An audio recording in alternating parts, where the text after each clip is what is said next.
in the building, back in the building, back in the building.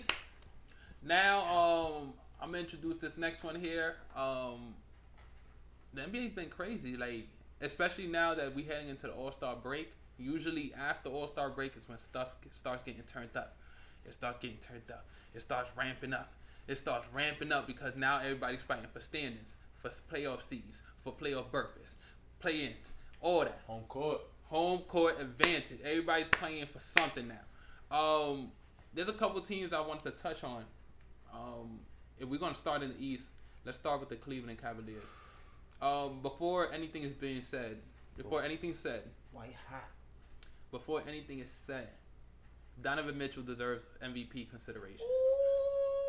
MVP considerations. I sat in this same sofa a couple weeks back and I told you they should be sellers because Evan Mobley went down, Darius Garland went down. It was going to be Donovan Mitchell. I was like, yo, you might as well trade Donovan Mitchell now. I still feel that way, though, because I don't think Donovan Mitchell is going to stay in Cleveland. Facts. I still feel that way. But I thought they should be sellers because I thought they was going to be 14 seed, maybe 12 seed by the time Evan Mobley and Garland came back. Me too. Donovan Mitchell has done nothing but perform. He was a great playmaker throughout that stretch. His scoring was the same. Max Strus stepped up. Most of them players in Cleveland was really balling. They won 9. Recently, they were on a 9-game winning streak. Got snapped the other night, right? It got snapped tonight by Philly. Oh, yeah, tonight. They've been playing great basketball, and I'm proud of Donovan Mitchell. He deserves to be in the MVP consideration. Cleveland, right now, is number 2 in the East. Him? Yeah. Listen, no complaints from me. With that being said, Abe, I don't trust Cleveland. No! Cleveland could get into the Eastern Conference as the number 1 seed, the number 2 seed, the 3, the 4. And I would still look at Cleveland the same. Weren't they the 4th last year? I think they was 4th. That nigga Jared Allen stood there in the motherfucking press conference and he said the lights was too bright. Look, this is what I'm saying. He said MSG. Granted, he said really MSG. said that? Yeah, he said the lights was too bright. Mind you, 2 7-feet dudes got out rebounded. This is what I'm gonna say about Cleveland. Cleveland, I don't believe in you. I don't believe in Cleveland, bro. They've been playing great basketball. Nah, he really said that. Yeah, he said that, bro. I'm dead ass. I'm gonna show you the quote after. But I don't believe in Cleveland. Like, they don't scare me at all. If I get Cleveland in the 7-game series with the way I feel about Miami, knowing how you feel, knowing how you know how I feel about Miami right now, I get Cleveland, I'm laying back. I ain't scared of no Cleveland, man. I ain't scared of no Cleveland. He's gonna let Spider get 40. Let's be real. Nobody's scared of Cleveland, but I am proud of y'all. Y'all playing great basketball in the regular season. Y'all remind me. You know who they remind me of? The Utah Jazz back when Donovan Mitchell was over there. Y'all always look scary in the regular season. Are you calling Jared Allen Rudy Gobert Jr.? Nah. Is that what you're saying right now? He might be worse. Oh! He might be worse. You thought I was gonna say something about Rudy Gobert. You thought I did. You thought I was gonna say that? Nah. I did. Jared Allen said the lights was too motherfucking bright, my nigga. Nah. Hell no. I'm not rolling with you going into the playoff time. God forbid I'm facing New York again. Right. Nah, I'm talking at Cleveland. Yeah, it's true. I'm not rolling with you, man. You and the thing about Jared Allen, I ain't got a problem with him. But he said that. But the lights are too bright. Come on, man. Ain't nobody scared of me. Ain't nobody scared of Cleveland, man. Until they unlock Evan Mobley, ain't nobody scared of Cleveland. Evan Mobley is not. He's still hurt. He hurt for a little minute too. The Boston Celtics. Great ball. They're the best team in the NBA. I'm gonna say that. Complaints with them, bro. They're the best team in the NBA. I don't feel the Boston Celtics. But that's the thing. Every year we go through this. They smash every team. They got a great home record. And then playoffs come, and then that's when the woes come. And they've been playing. They play great basketball. Like I said, Jason Tatum is an all-NBA talent. Jaylen Brown's all-NBA. KP, the signing of KP, they have everything they need. And I've been saying this for years. Jason Tatum has been privileged since the day he stepped foot in the NBA to been given squad after squad after squad after squad. He's on year 8. He's been given a squad every year. There hasn't been a squad that Jason Tatum has walked in year in and year out where you can say, damn, Jason Tatum ain't got no chance. This hasn't been a year like that, and it's time for him to deliver. The problem is, the reason I don't feel the Boston Celtics is because they ain't got no bully in them. No bully in them. I be seeing these 6'9", 7 feet dudes shooting threes all day. The other day they lost to the LA Lakers without Braun and AD. Without Braun and AD. Because y'all shot 45 threes in the game. Jason Tatum, you're 6'10".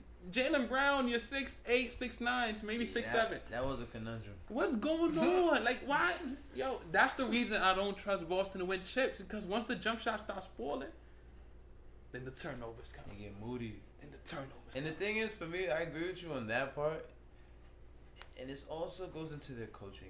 I fault their coaches because they don't. To me, everything looks broken. Like half their offense is broken plays. Truthfully. And yeah, and it looks like Joe Mazzulla only coaches one way, like shoot threes. Shoot threes. We're gonna. The way they play defense, Boston. I can't even hate. They look solid on that end of the floor. They look like the best team defensively. Respect. But Joe Mazzulla look like he does one thing on offense: shoot threes, space the flow out, drive and kick. Their offense is nasty to me, bro. I don't like that shit. But that's what I wanted to say about Boston. I don't fear them until they start getting to that rack. Which Jason Tatum is great at getting. When he gets to that rim, it's guaranteed bucket. The numbers show it. He needs to be able to get to that rim more consistently. And Jaylen Brown finally getting his left off. He hurt. No, he not. I just seen him cost the same goddamn way he caused 5 turnovers against Miami. I was trying to be positive. The same goddamn way. He don't got no left. I don't trust him. And you see, I don't trust Jason Tatum to get to the rim enough. I don't trust Jaylen Brown to use his left enough. And I don't trust KP's help to be able to get me 16 wins into the playoffs. That's too many trust issues I got with the Boston Celtics. I don't trust. I trust them, but I think they are who they are. Alright, I'll say this about the Celtics, and we could move on from these niggas. You're right, bro. I had 1 year. This is the first time I was like, yo, the Celtics, they gonna win it, da. These niggas baited that year. And ever since then, I don't give a fuck what they do in the regular season. So that's also why I'm like, yeah, they a good team. I don't care what they do. You don't even sound silly believing in them because you have a right to. They come into every year with the best team. So it's like, you don't sound silly believing in the Boston Celtics. Nobody do until they go into the playoffs and fail. And now their fans looking dumb.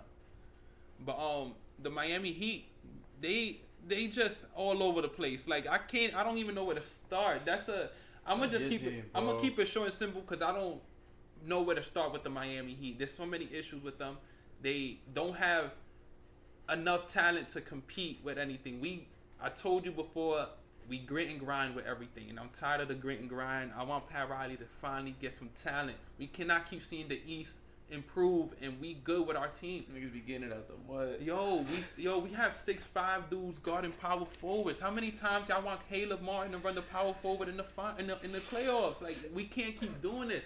Get it out the mud. Like, yo, you got to give Spoelstra something to work with. Nah, you right. You get what I'm saying? Like, what about any buyout potential? Well, now we have to find guards. We got to find guards because Terry Rozier just suffered a knee injury. Josh Richardson just suffered a shoulder injury, same game. So now we in the buyout market. We going into trying to find a guard, trying to find a power forward like Kevin Love, like we did last year. You know who they got in mind? Danilo Gallinari. No. Look, and you see, look. And then this is the thing that pisses me off about Pat Riley. You thinking you don't have to trade because you already got it in your mind. I can finish the poll like this. Bro, he got it in his mind like, yo, these players gonna be available during the buyout market. Like, yo, that's the reason we look old. No. That's the reason we look old. Gallo is pushing 36. Come on, what that nigga about to do? 3 and D, nigga? No. He can't play D. Right. Let's be honest. He's gonna give you exactly what Jovic giving you in Miami, right, but just older. If it helps, man, look, like I said, Pat Riley, wake your old ass up. Start making trades. Start improving this team. Start making moves, my nigga, because we can't keep going into the seasons in Jimmy Butler's tenure depending on the buyout market, depending on Caleb Martin to run power forward, depending on Hayward Highsmith to be healthy enough to guard somebody else's best player. True. I agree. No complaints with my heart. I ain't gonna lie to you. Like, come on.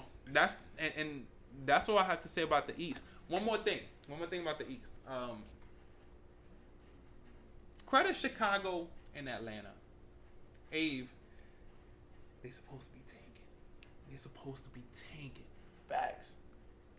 And I respect DeMar DeRozan so much because in every team he's been on, he's giving them a shot. He's giving them a shot to do something good, and he's not letting them sink. He's not letting Chicago sink. Kobe White's been playing extremely valuable basketball. Vucevic, nigga growing up. Yeah, like Vucevic came in and he's still part of the core, and I'm proud of him too. Chicago, shout out to you. Shout out Trae Young and the Atlanta Hawks. They've been balling too. They're not giving up on the playoffs. It's easy for them to sink, and it's easy for them to just depend on the draft picks. Yeah. But I'm proud Trae Young is keeping them boys alive, man.